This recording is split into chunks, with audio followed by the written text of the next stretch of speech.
Hi folks, welcome back to Gillian at Mystic Healing Therapy. So I'm in my usual place on my wall, but look at this vegetation. It's maize and it's really growing really rather well. So I'm sure the farmer's going to be happy with this crop. So thought I'd just give a little bit of an update on the energies that I've been noticing over the last couple of months. So I've just spent the weekend at the Freedom Festival in Leicestershire.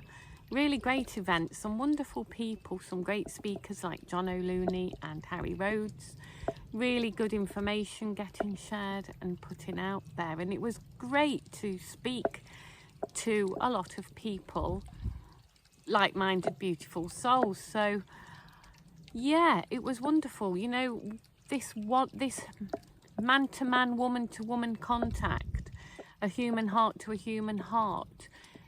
Never underestimate that. You know, it's just great to come together and share information and share knowledge and share just that human touch. One thing that I realise is a lot of people are feeling a little bit fatigued. You know, if you're a starseed or you're a warrior of the light and you've been on this path a while, it can seem like never ending.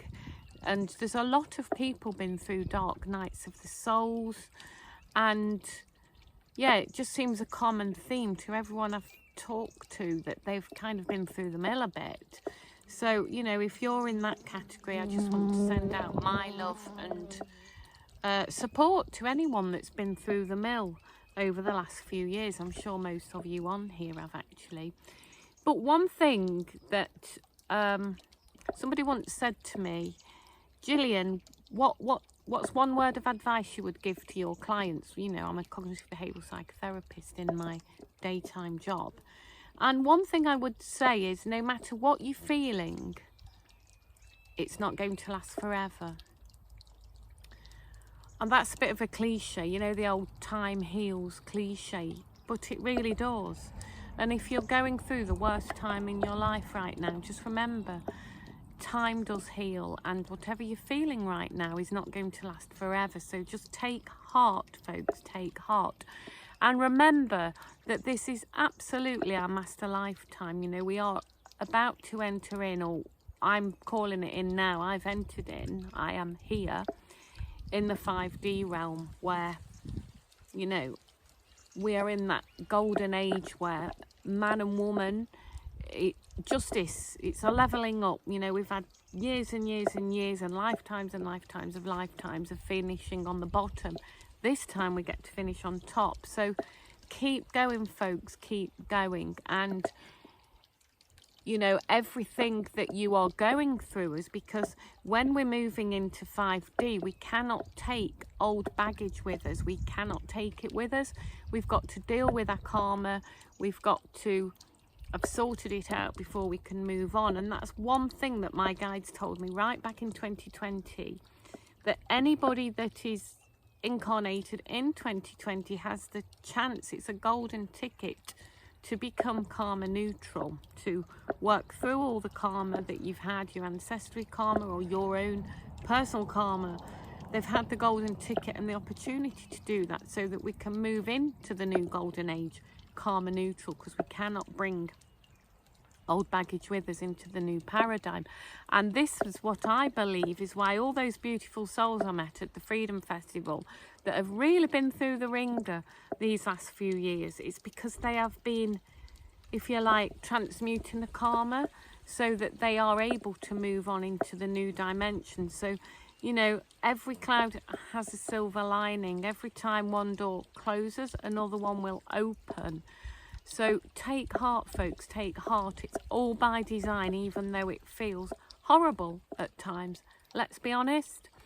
But, you know, just keep going. Whatever you're feeling isn't going to last forever. And it is a golden ticket, even though it doesn't feel like it really is.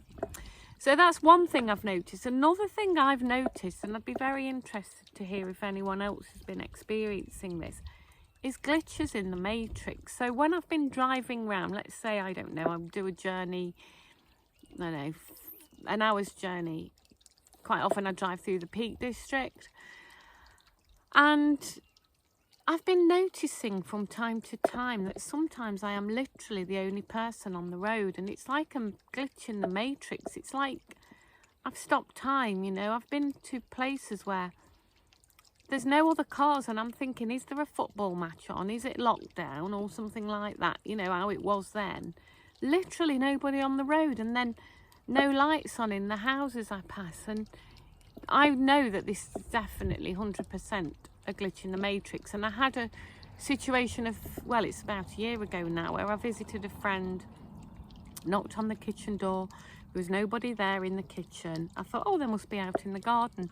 Went round the back, there was nobody in the garden. I went through the back door, back into the kitchen, and the whole family was there. And I said, how long have you been here? And they said, all morning. And now all I'd done in my time frame was walked round from the kitchen door right through the back door, and there they all were. So there's anomalies like this in the matrix. A couple of years ago now, I was in Tenerife on the volcano there, and there was literally a glitch in the matrix. I looked up and the aeroplanes had stopped. There were no insects, nothing, for eerily for about 5 minutes, and then all of a sudden the aeroplane started, the insects started to fly again. But to me, this is an indication that timelines are collapsing, and we are so near the end of this movie because it's glitching out, and we are getting anomalies in the phenomena of time. So I find it fascinating, and I love it when that happens. I absolutely love it when I notice phenomena like that, because it's like, for me, confirmation that all is well, and it's confirmation that there's a lot more to life than we see, a lot more than it seems. And every time I get any phenomena like that, it's like, it's saying to me, Gillian, keep going, and all will be well. And one more thing, just before I go, be mindful of your self-talk. So how do you speak to yourself? So if you, for example, this dropped, yesterday I slipped down the steps here in the garden.